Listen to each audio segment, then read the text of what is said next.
పల్నాడు జిల్లా నర్సరావుపేటలోని rainbow English medium school 3వ వార్షికోత్సవ వేడుకలను కరస్పాండెంట్ డైరెక్టర్ షేక్ బషీర్ హేమలత ఆధ్వర్యంలో ఘనంగా నిర్వహించారు.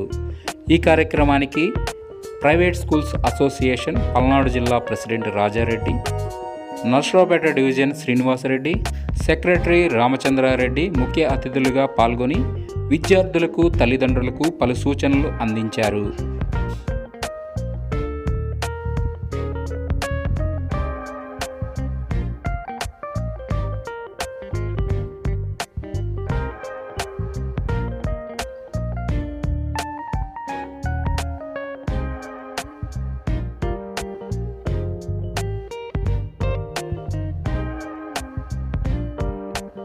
నన్ను ఇంతటి వాణి చేసినటువంటి నా గురువులందరికీ కూడా నేను ఇంతటి ఉన్నత స్థితిలో ఉండడానికి కారణమైన నా స్కూల్ కాలేజీ పేరెంట్స్ కి మరియు నేను ఈ స్థానానికి ఎదగడానికి నాకు సహకరించిన ప్రతి ఒక్కరికి కూడా నా పాదాభివందనాలు తెలియజేస్తూ, ఒక విద్యార్థి జీవితంలో తల్లి పాత్ర కంటే మరొక పాత్ర ఏది పెద్దది కాదు, అన్నిటికంటే పెద్దది తల్లి పాత్రే. ఎందుకంటే తల్లి గురించి ఎంత చెప్పినా తక్కువే, ఏమి చేసినా తక్కువే. తల్లి రుణం ఎట్లా తీర్చుకోవాలో మన జీవితం మొత్తం ఆవికి ఎంత సహాయం చేసినా ఏమి చేసినా రుణం తీర్చుకోలేని ఒకే ఒక్కటి ఆ తల్లి రుణం. క్లాస్ అమ్మాయికి ముద్దు పెట్టాడు, రియల్ గాడ్ ప్రామిస్. నేను ఆమె పిలిచి పనిష్మెంట్ చేస్తే రాత్రి మా అమ్మకి మా నాన్న పెట్టాడు సార్, అందుకే నేను అమ్మాయి పెట్టాడు అన్నాడు. దీనికి ఎవరు సమాధానం ఏంటి?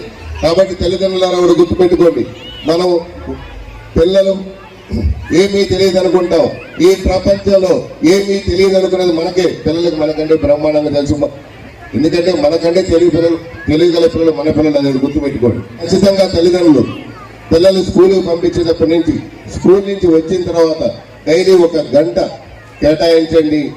అమ్మలాగా వినండి, మీరు వినాలి, ఖచ్చితంగా వినాలా, మీలో మార్పు రావాలా. దయచేసి మీ పిల్లలు బాగా కోరే వాళ్ళైతే పిల్లలు ఇంటి దగ్గర వచ్చే దగ్గర నుంచి పిల్లలు నిద్రపోయే వరకు మీరు దయచేసి టీవీ ఆన్ చేయొద్దు.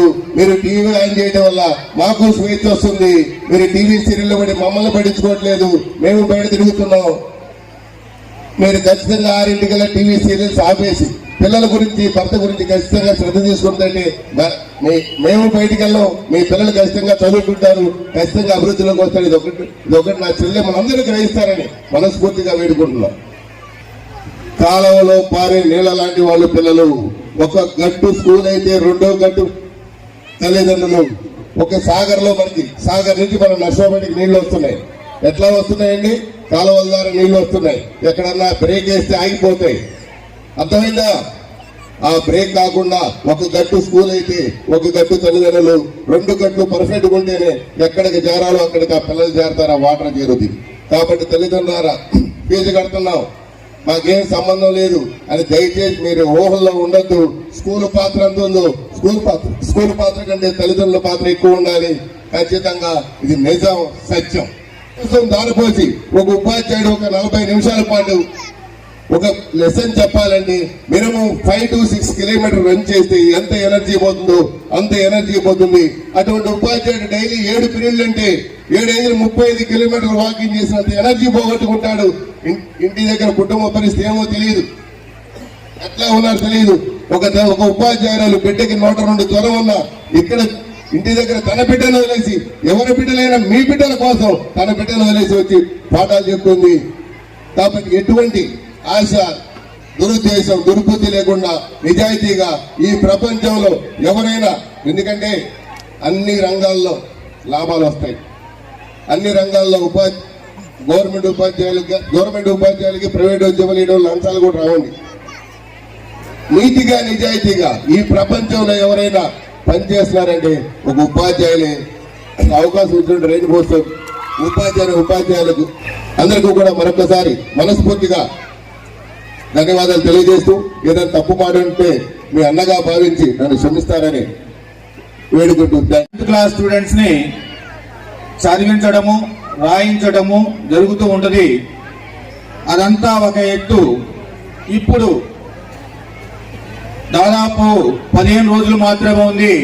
ఆ 10th క్లాస్ స్టూడెంట్స్ జాగ్రత్తగా ఒక ప్లాన్ ఆఫ్ యాక్షన్ ని తీసుకొని ఈ 15 డేస్ ని చక్కగా యూటిలైజ్ చేసుకుంటే మంచి మార్కులు సాధించడానికి అవకాశం ఉంటుంది.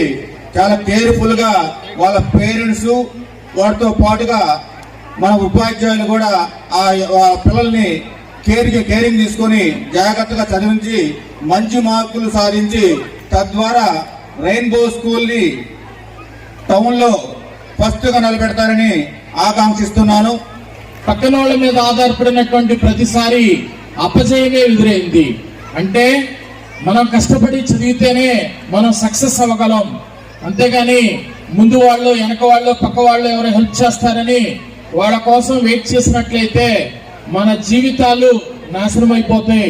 అంటే మనం 15 సంవత్సరాలు కష్టపడినటువంటి కష్టం రేపు రాబోతా ఉంది. కాబట్టి రాబోయే రోజుల్లో మంచి ఫలితాలు తేవాలని, స్కూల్ కి మంచి పేరు తేవాలని, అదేవిధంగా అందరూ ఇష్టపడి చదవాలని, ఇక్కడ ఉన్నటువంటి స్కూల్ సిస్టమ్ చూస్తే చాలా ఆనందంగా చాలా హ్యాపీగా ఉంది. ఇక్కడ ఒక అకామిడేషన్ కానీ, ఇక్కడ ఒక అట్మాస్ఫియర్ కానీ, ఇక్కడ ఒక ఇన్ఫ్రా కానీ, ఒక స్ట్రక్చర్ బాగుంది. కాబట్టి స్కూల్ ని ఉన్నత పొజిషన్ లోకి తేవాలని బషీర్ గారికి అన్ని వేళలా ఎప్పటికీ అన్నటికీ మేమందరం హెల్ప్ఫుల్ గా ఉంటామని, మేము స్టేజ్ మీద ఉన్నటువంటి నలుగురు మీరు అబ్జర్వ్ చేస్తే ఒకే డ్రెస్ లో వచ్చాం.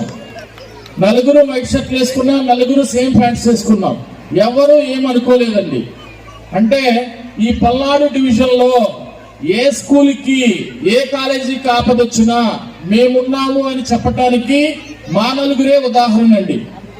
కాబట్టి రాబోయే రోజుల్లో ఎలాంటి దానికైనా కానీ విద్యార్థులు హెల్ప్ చేయటం అవ్వచ్చు, కాలేజీలకు హెల్ప్ చేయటం అవ్వచ్చు, స్కూల్కి హెల్ప్ చేయటం అవ్వచ్చు, మేము మా సాయశక్తిలో ప్రయత్నం చేస్తామని కోరుకుంటూ ఈ స్కూల్ ని ఉన్నత శిఖరంలోకి తేవాలని బషీర్ గారిని వినవించుకుంటూ థ్యాంక్ యూ వెరీ మచ్ అండి.